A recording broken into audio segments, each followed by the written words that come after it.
PBA updates, Gio Halalo na sa trading block na ng Magnolia Chicken Templados at tanging si Ian Sanggalang at Mark Baroka ang safe sa Magnolia.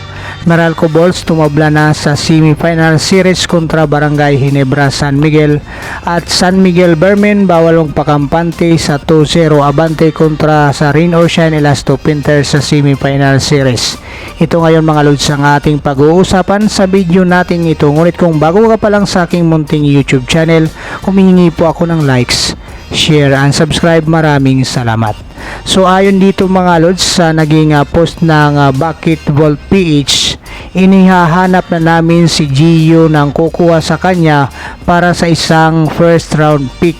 May tatlong team na nga dito. Ito nga daw ay yung Meralco Balls, TNT at Converge. So walang first round ang TNT, kaya ang Converge naman ay hindi naman nila ibibigay malamang itong kailang makukuhang first round pick, na kung sakasakali nga ito ay si Justin Baltasar nga mga lods.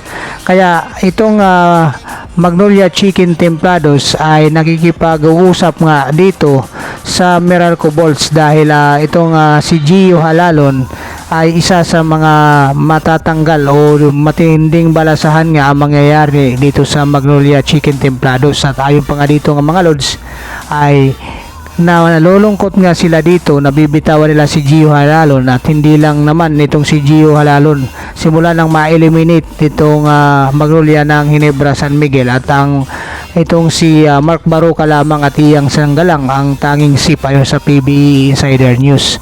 So pasalamat nga itong dalawang player nito na si Mark Baroka at saka itong si Ian Sanggalang, dahil ayon nga dito sa pahayag ng assistant coach ng Magnolia Chicken Templados na itong si Mark Baroka ay baka dito na nga magretiro sa Magnolia Chicken Templados, at si Ian Sanggalang naman dahil sa consistent nga ang kanyang pinakita dito sa nakaraang PBA Philippine Cup, kaya mananatili siya dito sa Magnolia Chicken Templados. Maging itong si Coach Chito Victorero nga mga lods ay nanganganib pa din na mapalitan dito sa coaching staff ng Magnolia Chicken Templados.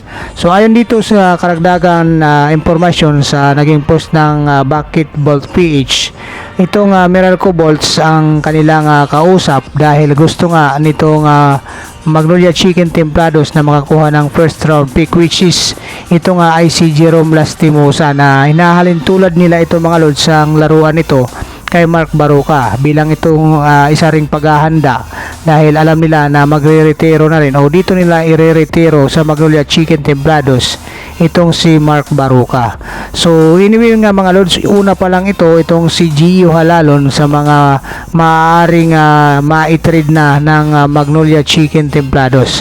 So katulad sa naging informasyon natin na nakuha dito sa PB Insider News, hindi lang itong si Gio Halalon, so marami nga dito kasama na nga itong coaching staff sa balasahan. So puntahan naman natin dito nga mga lods sa pangalawang balita.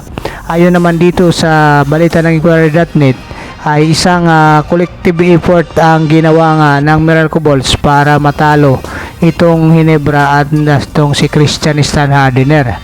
So alam naman natin mga lods na prolific scorer at saka monster game ang ginawa nitong si Christian Stan Hardener, kung saan umiscore nga ito ng 41 points at tanging siya nga lang dito nga mga lods at saka itong si Stanley Pringle Maverickahan Misi ang mayroong double digit sa scoring para sa game 2 ng Barangay Ginebra San Miguel. So ngayon nga mga lods ay nagpahiwatig nga ito ng pagkadismaya itong si Coach Tim Con, at ayon nga sa kanya kino-call out nga niya yung ibang mga Kings na mag-step up after nga dito na matalo sila. So ayun dito sa report ng Spin.ph, Sir Jerry Ramos, Team Con stressed the importance of receiving contribution from the Inter-Barangay Ginebra team rather than solely relying on Christian Stan Hardener. The Ginebra coach highlighted Meralco effective game plan in game 2, which is resulting to 103-91 victory. So ayun nga dito kay Coach Tim Con nga mga lods, hindi kasi po pwede na itong si Christian Stan Hardener lamang ang gagawa dahil 5-on-5 nga itong larong basketball.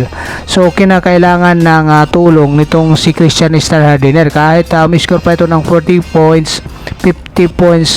Kung siya lang naman ang gagawa ay malamang at malamang nga mga lods ay mayroon talagang paglalagyan itong Barangay Ginebra San Miguel dito sa Meralco Balls. At ayon pa naman dito sa pahayag ni Coach Timcon ay napaka-obvious nga itong game plan ng Meralco Balls, which is pagbigay ang bola dito kay Christian Star Hardener. So kaya dito nga mga lods, itong si Christian Star Hardener ang umiscore nga ng 41 points dahil kasama yan sa naging game plan nga ng Meralco Balls ni at saka itong si Coach Luigi Trillo.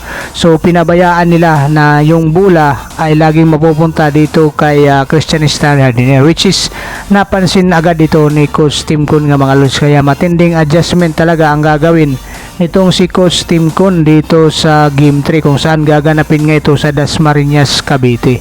So para naman dito sa Meralco Balls nga ay maganda nga ang pinakita nila dahil napaka even nga ang distribution ng kanilang scoring dito sa Meralco Balls. At ayon pa dito kay Coach Luigi Trillo, we have to carefully read what we are willing to give up.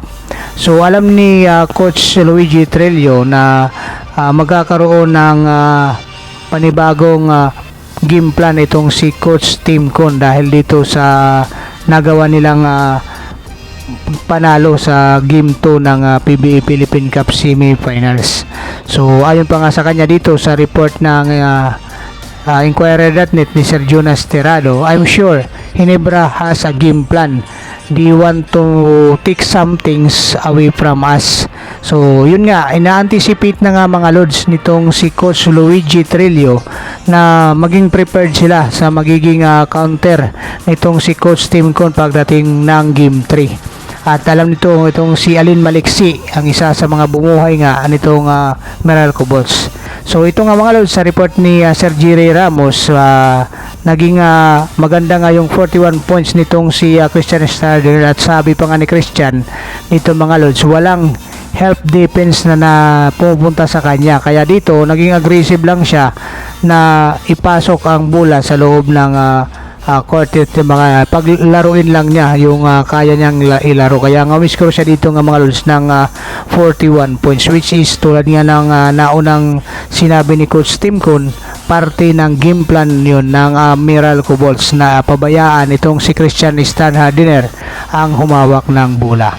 So dito naman tayo mga lods sa pangalawang semifinals update patungkol naman dito sa San Miguel Bearmen versus dito sa Rain or Shine Last Two Painters, kung saan dito nga mga lods hindi pa rin nahanapan ng solusyon nitong si Coach Ying Giao. Itong malaki nilang problema ay itong 7-time MVP na si John Mar Fajardo. At ayon nga dito sa report niya mga lods, simple no answer nga ang Rain or Shine Last Two Painters dito kay John Mar Fajardo sa panalo nga nilang 89 to 106. Naging dominante muli itong si John Mar Fajardo sa loob ng painted area. Kaya ngayon nga mga lods, ngayon dito sa naging report ng spin.ph nga mga lods, nahuli nga nakangiti nga ito. Sayon nga sa kanya, hindi ko napansin nakangiti pala ako, gusto ko lang maging happy at i-enjoy itong si Miss. So walang masamang tinapay itong si John Mar Fajardo dito kay Bo Belga. Maraming salamat.